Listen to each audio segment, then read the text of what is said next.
Jornada de Salud Emocional. Licenciado en Psicología por la Universidad Autónoma de San Luis Potosí, maestría en Psicoterapia Gestalt, especialidad en manejo de grupos, catedrático del Centro Universitario Vasco de Quiroga de Huejutla, responsable del programa Tutorías y Asesorías en la Universidad Politécnica de Huejutla por 7 años, actualmente director del CECITE Plantel Atlapesco. Hola, ¿qué tal? Me da mucho gusto estar con ustedes en este día tan especial.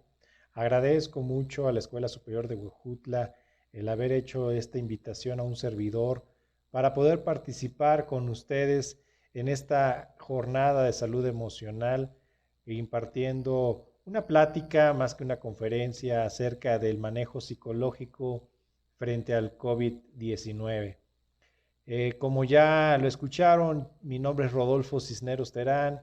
Tengo licenciatura en psicología y tengo una maestría en psicoterapia gestal. El día de hoy creo que es muy importante tomarse un tiempo para hacer algunas reflexiones acerca de el trabajo emocional que podemos tener nosotros ante una situación de confinamiento, ante una situación de pandemia e incluso en otros lugares, hasta en situaciones de problemas de carácter social, como en Europa, el tema de las guerras o en ciertas regiones árabes, en donde día con día pues hay problemas de carácter más de tipo social, de guerra, civiles, etcétera. Hoy yo creo que es muy importante hacer una reflexión en este sentido de que cada uno de ustedes, cada uno de nosotros somos seres biológicos, psicológicos y sociales. Estos tres puntos son muy importantes que todas y todos lo entendamos.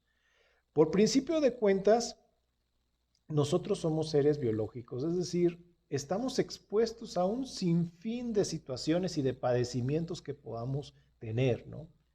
Yo les puedo asegurar que cada uno de ustedes y al interior de sus familias, alguno de ustedes tiene una enfermedad cualquiera o tiene un padecimiento clínico que regularmente se repite, ¿no?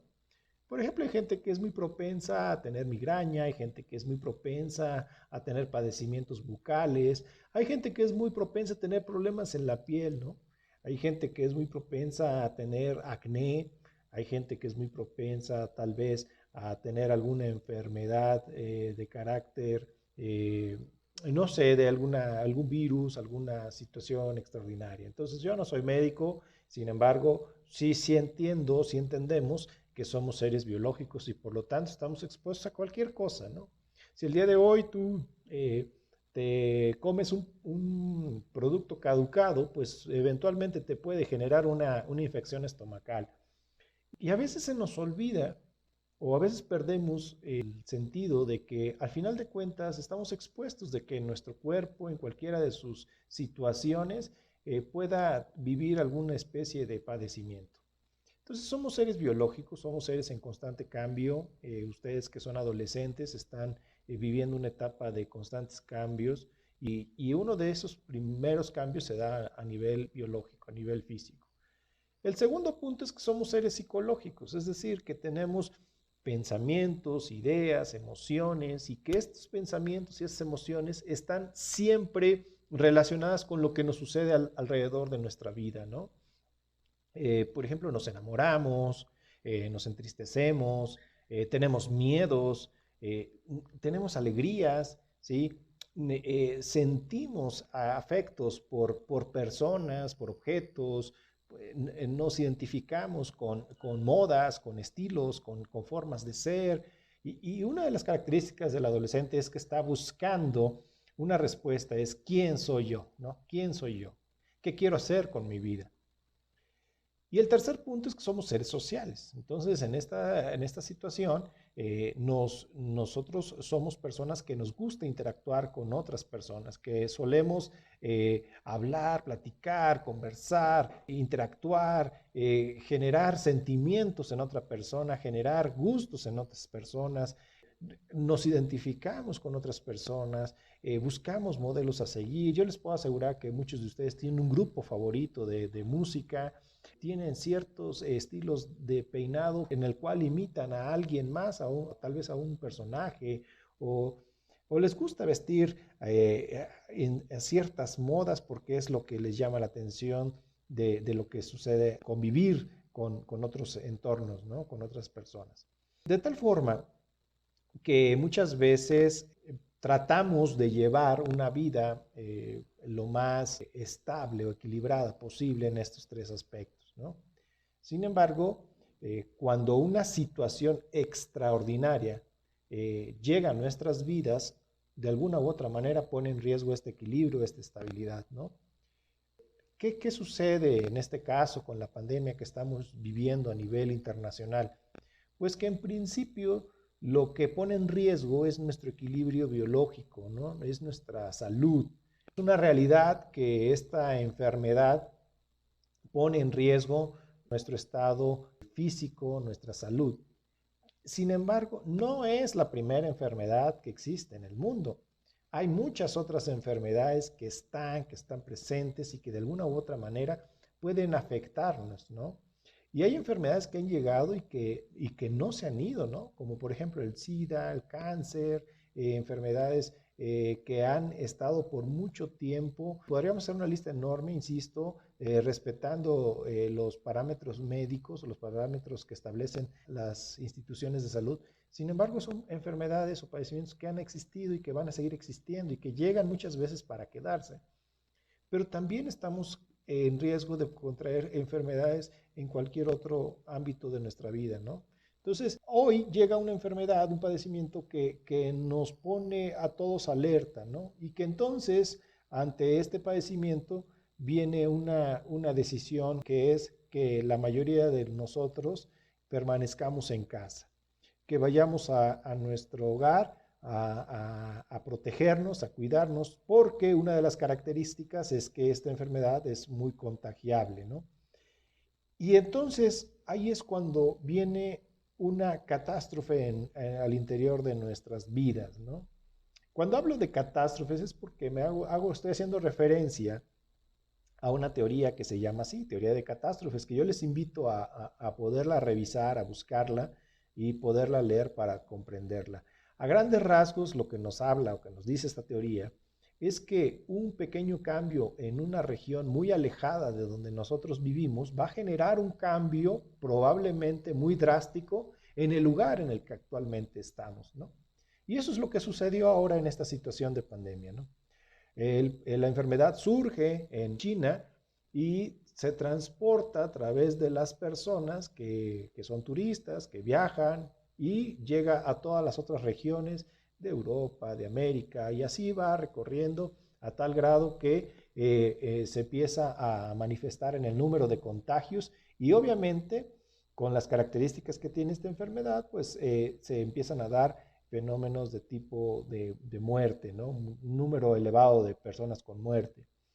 Pero no es la única situación, la física o la médica, ¿no? Sino también se da un fenómeno económico inclusive, ¿no? Los negocios cierran, los medios de transporte aéreos, terrestres, empiezan a limitar sus traslados, las escuelas cierran y por lo tanto pues también ese movimiento de personas pues se limita, ¿no?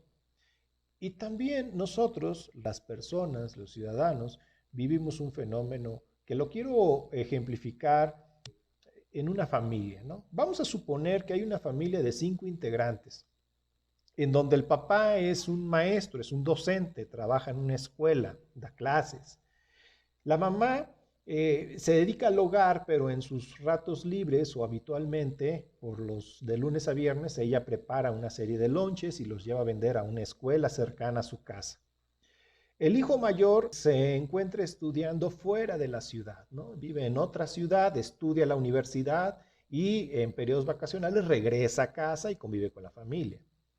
La hija de en medio es una adolescente que estudia en un bachillerato, ¿no? Y hay una niña menor, una hija menor que va en cuarto de primaria. Entonces, imagínense, estamos hablando de que en este hogar hay 5 personas con vidas diferentes, ¿no? Que convergen en que son familia. pero que cada una tiene su vida diferente. El papá todos los días se despierta a las 5 o 6 de la mañana, muy temprano, se baña, no deja desayunado porque tiene que trasladarse 40, 50 minutos para llegar al lugar en el que trabaja. Y pasa casi 8 horas en ese lugar en el que trabaja, atendiendo diferentes circunstancias, diferentes problemas, teniendo una vida inclusive grupal en su trabajo, ¿no? Ahí vive situaciones de conflicto, de estrés, de tal vez de amistad, de compañerismo. Tiene sus 8 horas o 9 horas, incluyendo el traslado de su hogar al trabajo, a su escuela, para poder hacer y deshacer su vida ahí al interior de ese trabajo, al interior de ese grupo o en esa organización. La mamá todos los días hacía su quehacer, pero tenía la casa libre, sola para ella. Entonces ella se organizaba para poder limpiar, para poder arreglar su casa, para poder hacer las cosas que consideraba que le gustaban, de decorar, etcétera. Pero también se tenía su tiempo para ir, vender sus lonches, juntar un dinero que bien le podía servir para muchas cosas, para muchos detallitos o gustos que ella se pudiera dar. Posteriormente a esto, pues llegaba a su casa, podía prender la tele, ver su novela, disfrutar el transcurso de la mañana o la media tarde, mediodía, conviviendo pues con ella misma o tal vez con la vecina o tal vez quedándose a platicar ahí en donde vendía sus lunches, ¿no? O atendiendo después de que la niña menor llegaba de la escuela primaria. El hijo mayor, que se encontraba en otra ciudad, disfrutando de su carrera, de su independencia, porque ya no vivía con papá, ya no vivía con mamá, ya no vivía con las hermanas, ya él tomaba sus propias decisiones, iba a la escuela si quería, si no quería pues se quedaba dormido y llegaba más tarde, donde ya no tenía la supervisión constante de papá y mamá, y pues bueno, ahí tal vez en donde estudiaba la universidad tenía su novia, tenía sus amigos, hacía sus fiestas, hacía todas sus cosas, ¿no? Y la hija del bachillerato, pues iba a la escuela todos los días, pasaba mucho tiempo, disfrutaba a veces, se inventaba trabajos en equipo para poder convivir con sus amigos, con el pretendiente, con las amigas. A veces se iban de pinta y se iban mejor a comerse una pizza o se iban de pinta a un río o a una alberca, etcétera. Y pues la niña menor siempre tenía que pararse, la mamá la peinaba, la llevaba a la escuela, hacía sus tareas en la tarde con el apoyo de la mamá, etcétera. Estamos hablando de una familia como muchas de las que nosotros nos encontramos. Cada uno de estos personajes que les estoy mencionando tenía su manera de desestresarse, de salir del encierro del hogar y poder hacer y deshacer, y tenían una vida afuera de la familia, y luego tenían el espacio de convivencia familiar, el cual era muy limitado por los tiempos. ¿Qué sucede en esta pandemia? ¿Qué sucede? Viendo este caso, que el papá ya no va a trabajar, ya no tiene que atender los problemas o las situaciones de su trabajo, pero ahora los tiene que hacer desde casa. Que el hijo mayor, que estaba disfrutando de estar en otra ciudad, viviendo su libertad, ahora tiene que regresar a casa, tiene que seguir cumpliendo con sus responsabilidades académicas, pero ya no puede hacer y deshacer porque tiene ahora nuevamente los ojos de su papá y su mamá. ¿Qué pasa con la hija que iba al bachillerato y que podía hacer muchas cosas, convivir con las amigas? Ahora está también encerrada en casa y ahora no solamente está ella sola, ahora tiene que convivir con el hermano que ya se había ido y ahora tiene que compartir tal vez computadora, internet, etcétera. ¿Qué pasa con la niña menor? Necesita la ayuda, la orientación y la atención de papá y de mamá. ¿Y qué pasa con mamá que ahora tiene en casa las 24 horas a todos sus hijos y que en todo momento le ensucian, en todo momento comen más, en todo momento están haciendo ruido, en todo momento le están preguntando, le están diciendo? ¿Qué pasa con el maestro, el papá, que pues no era muy hábil con el tema de la tecnología y ahora tiene que hacer clases, tiene que planear, tiene que mandar reportes, tiene que conectarse y de pronto todo lo que converge en esa casa, en ese interior, empieza a ser tensión, empieza a ser estrés, empieza a ser ansiedad, empiezan a generarse convivencias difíciles, complicadas, porque el estrés o el desestrés no sale de casa, sino se queda todo concentrado ahí mismo, ¿no? Y entonces empiezan los roces, ¿no? Empiezan las incomodidades con uno mismo, ¿no? Imagínense, yo me siento incompetente ante el uso de la tecnología, entonces no puedo salir con mi familia y decirles, no puedo, no me siento competente porque tal vez soy el hombre de la casa, ¿no? ¿Qué pasa con los hermanos que se habían acostumbrado a no convivir tanto para cuestiones tal vez académicas o de trabajo y ahora lo tienen que hacer? Ahora ya no se pelean por ver la tele, sino se pelean por usar la computadora o se pelean por usar el internet o se pelean por que el otro hermano le hace ruido porque le está interrumpiendo en sus sesiones de clase. Entonces, cada quien está viviendo tensiones, cada quien está viviendo estrés y entonces ahí es donde empiezan los roces y por eso es que ha habido un incremento muy fuerte de situaciones de violencia al interior de los hogares en época de pandemia. Por eso es que ha habido también situaciones de mucha angustia. Hoy los consultorios de los psicólogos están siendo cada vez más requeridos por el tema de que hay muchas manifestaciones de angustias, de estrés, de falta de tolerancia, de paciencia al interior de las relaciones familiares, incluso hasta, imagínense, eventualmente en una pareja en la cual el papá y la mamá tuviesen problemas de pareja, dificultades, y ahora que están juntos, pues se incrementan más, ¿no? Imagínense una joven que tenía novio y que ahora no lo puede ver porque el único pretexto para verlo era ir a la escuela y ahora no lo puede ver, no puede convivir con él, pues ¿qué siente esa persona? Obviamente siente frustración, siente tristeza, quizás angustia de pensar y me seguirá queriendo, mi novio de verdad estará pensando en mí, qué sucederá con él, qué sucederá con ella.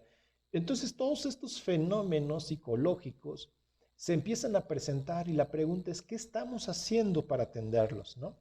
Porque efectivamente, la instrucción que tenemos desde nuestras autoridades sanitarias es quedarnos en casa, protegernos, lavarnos las manos, no tocar, todos los cuidados en materia de salud.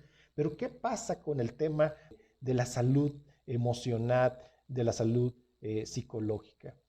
Y por eso yo les planteo todo este escenario que puede ser una catástrofe o que puede ser un escenario complicado, porque cada uno de nosotros debe de reflexionar cómo estoy, cómo está mi familia, cómo está el entorno en donde yo estoy ahora resguardado, encerrado, ¿no? Y este ejemplo que les puse de esta familia no escapa mucho de lo que vivimos nosotros en nuestros hogares. Cada uno de nosotros está viviendo circunstancias muy complicadas, ¿no? Porque al interior de nuestro hogar, insisto, cada uno de los integrantes de la familia encierra ahí su estrés, su tensión, sus desesperaciones, sus preocupaciones, ¿no? No es lo mismo salir y apoyarte de otros compañeros, ya sea a nivel escolar o sea a nivel laboral, que estar encerrado y tratar de buscar las alternativas a través de el uso del internet o de las llamadas telefónicas o de los mensajes, ¿no? Hoy en día abrimos nuestro celular y nos encontramos en miles de grupos de WhatsApp y nos encontramos con muchísima información, ¿no? Que a veces ya no sabemos ni en dónde estamos contestando. Entonces, ante esta circunstancia, ¿qué podemos hacer? ¿Cuál sería el manejo psicológico que pudiéramos tener ante este padecimiento o ante esta contingencia? Yo creo que es un tiempo de reflexión. Vamos a poner tres alternativas, ¿no? Muy importantes. La primera, creo que es un tiempo de reflexión. Es un tiempo en el que debemos de aprovecharlo para reflexionar. Y en este sentido, fíjense que nosotros los mexicanos hay algo que casi no hacemos, que es leer. Nos cuesta mucho trabajo la lectura y estamos muy alejados de la lectura. Sin embargo, hay ciertas cosas que podemos hacer y que nos ayudan a transportarnos en el tiempo o transportarnos de manera geográfica en el mundo. La lectura es una de ellas, ¿no? Yo en este sentido creo que valdría mucho la pena que cada uno de ustedes tomara una serie de libros y pudiera comenzar a leer algo que les llame la atención, que les guste. Yo les propongo o traigo la propuesta de tres textos que pueden desarrollar. Un texto muy claro, muy sencillo, que creo que les puede servir y que van en el mismo tenor. Uno de ellos se llama El mundo de Sofía, es un libro dedicado a la filosofía, que yo se los invito porque tiene mucho que ver con la edad en la que ustedes se encuentran actualmente y creo que les puede ayudar a reflexionar mucho acerca de cómo han reflexionado muchos filósofos a lo largo de la vida. Es una novela en la cual una chica llamada Sofía de pronto recibe un regalo y es un regalo en el cual pues es básicamente una serie de escritos relacionados con la historia de la filosofía. Se los recomiendo mucho, así se llama El Mundo de Sofía y lo pueden encontrar en cualquier lugar. Y las otras dos alternativas que yo les doy es que busquen a dos filósofos muy importantes, filósofos existencialistas, que creo que hoy en día es lo que tenemos que hacer, reflexionar acerca de nuestra existencia, ¿no? Porque esta pandemia lo que nos hace es cuestionarnos quiénes somos en realidad y qué es lo que valoramos. ¿Por qué cosas o por qué circunstancias nosotros nos afligimos o nos emocionamos, ¿no? Y en este sentido les recomiendo a dos autores muy importantes. Jean-Paul Sartre es un filósofo muy importante que creo que vale mucho la pena leerlo. Tiene varios textos, libros que creo que valen la pena buscarlos. Y el otro es Soren Kierkegaard, ¿no? También un gran existencialista que, insisto, hay más textos, podemos ver hasta incluso películas, ¿no?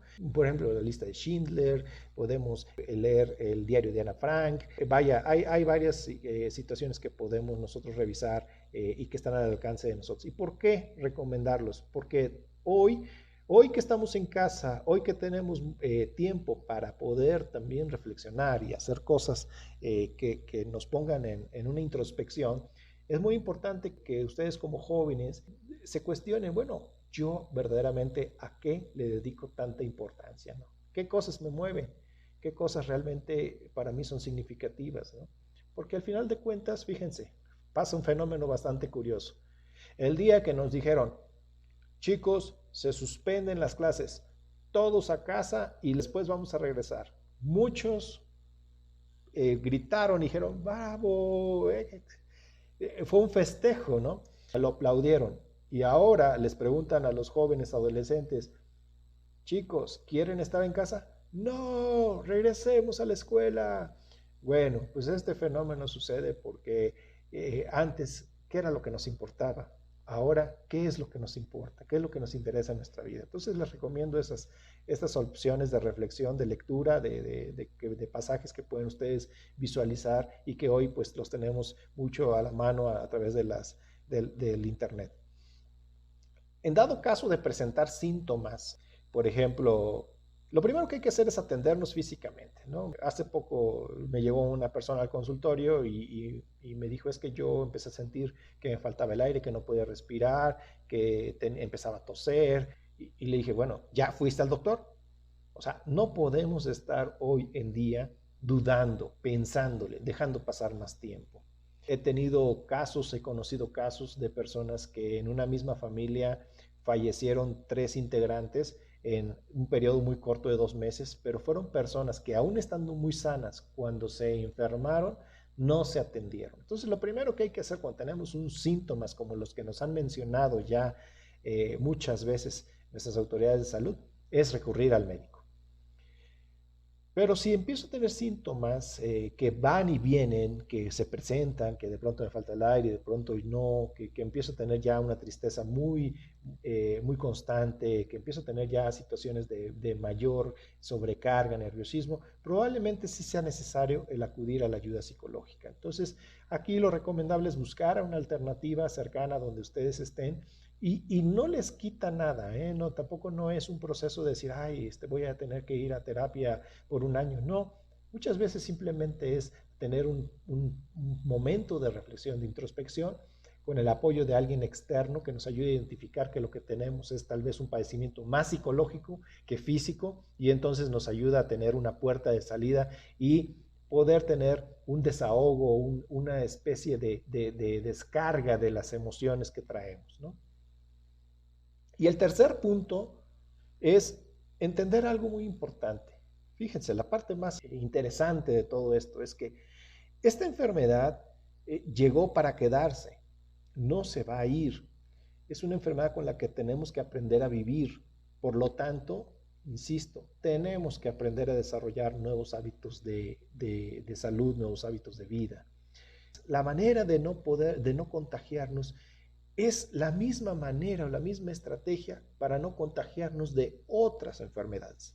¿Cuántas veces desde chiquito nos dijeron lávate las manos, aséate correctamente, no andes tocando cualquier cosa, fíjate qué comes, cuida tu alimentación, aliméntate sanamente? Todas estas recomendaciones las hemos escuchado históricamente, ¿sí? Acude al doctor, no te automediques, pero es hasta ahora cuando, wow, les ponemos atención. No, tenemos que aprender a desarrollar nuevos hábitos de vida.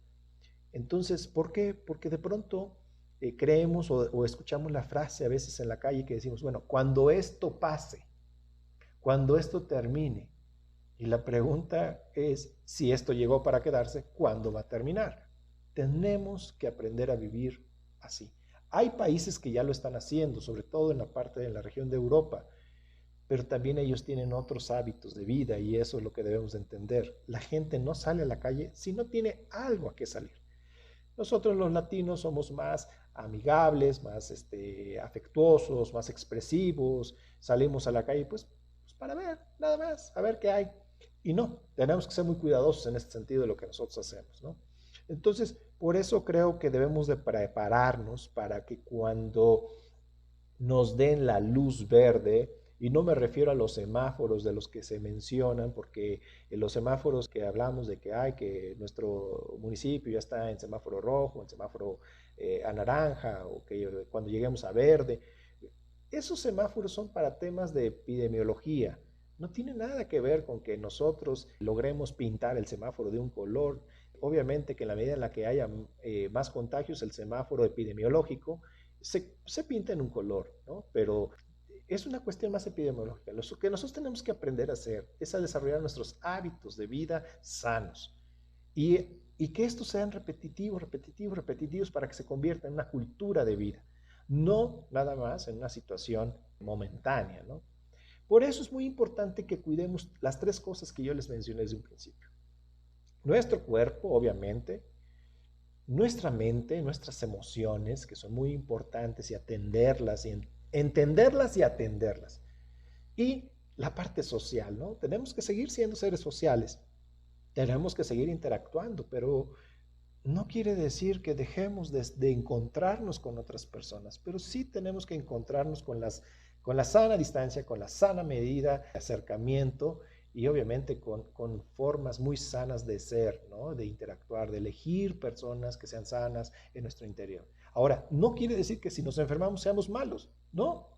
O sea, también es parte de nuestra condición que eventualmente tengamos enfermedades, que tengamos padecimientos, que nos pasen situaciones accidentales, etcétera, ¿no? Tenemos que aceptarnos como seres que podemos sufrir cualquier circunstancia, pero que no dejamos de ser importantes y no dejamos de disfrutar lo más grande que tenemos hoy en día, que es el regalo de vivir. Por último, yo creo que debemos de ocuparnos, de pensar, de programarnos y de planear el no salir desbocados. Cuando se nos dé la apertura a poder salir, que este salir no sea desbocado, que este salir no sea como corriendo para irnos a encontrar, no, sino que sea un salir con mucha calidad, con mucho sentido.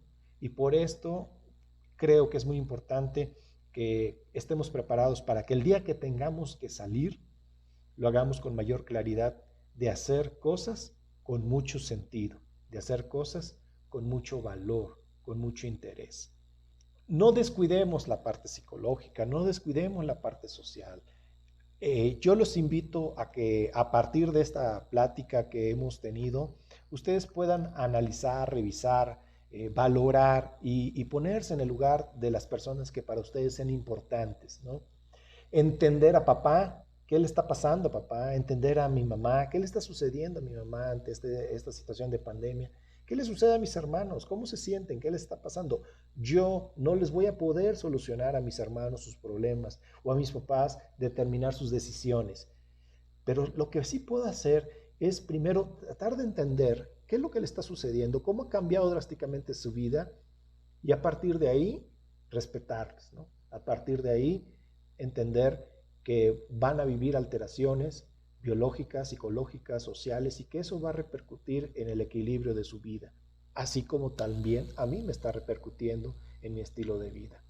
Por eso, en la medida en la que podamos tener esta mayor reflexión, este mayor análisis, y que sobre todo podamos empaparnos de lo que la teoría o la información que existe, pero en materia de sentido de vida, de reflexión, de filosofía, creo que esto nos va a servir a tener una mejor calidad de vida aún en situación de pandemia. Los casos que yo les planteé, como por ejemplo Ana Frank o la lista de Schindler, son personas que vivieron en situación de guerra, ¿no? Hay una película muy bonita que se llama El pianista, que también les invito a verla. Son personas que han vivido en sufrimiento, en crisis constante, en sentir el riesgo de morir en cualquier momento, y aún así, encontrarle mucho sentido a su vida. Entonces, espero yo que con esta información que el día de hoy les he compartido, con esta plática que he tratado de compartirles a ustedes, pues a partir de aquí hagan un compromiso personal por desarrollar estas habilidades de saber vivir, ¿no? Lo más importante es que uno se sienta lo suficientemente completo como para decir, ok, creo yo que esta no es la primera eventualidad o dificultad con la que me voy a enfrentar en la vida. Habrá muchas, ¿no? Situaciones difíciles que podamos enfrentar, ¿no? Como el rompimiento con una pareja, como el perder un trabajo, como el perder un ser querido, como el hecho de tal vez tener problemas económicos, como tal vez el hecho de tener otro problema de salud complicado en esta vida. Pero no puedo yo detenerme en mi propósito de ser feliz, de salir adelante, ¿no? Creo que el reto que tiene el ser humano, y que lo decía Aristóteles, es que la razón más importante por la que un ser humano está en este mundo es para encontrar su felicidad. Y la felicidad está en disfrutar de cada momento de nuestra vida, porque nosotros no sabemos y nadie nos asegura cuánto tiempo vamos a vivir. Lo único que podemos hacer es disfrutar del día de hoy. Les quiero agradecer mucho esta invitación. Espero que mis palabras les puedan ayudar, les puedan acompañar, y enhorabuena por esta jornada de salud emocional que ustedes están desarrollando en su institución. Les deseo mucho éxito, les deseo que sean muy felices, y saben que en un servidor, Rodolfo Cisneros Terán, psicólogo de la ciudad de Huejutla de Reyes Hidalgo, tienen a una persona que en cualquier momento les puede escuchar, les puede entender y les puede ayudar. Quiero reconocer todo el apoyo y las facilidades que se han dado para que esta plática sea con todas y todos ustedes, y les deseo mucho éxito y mucha felicidad. Hasta luego.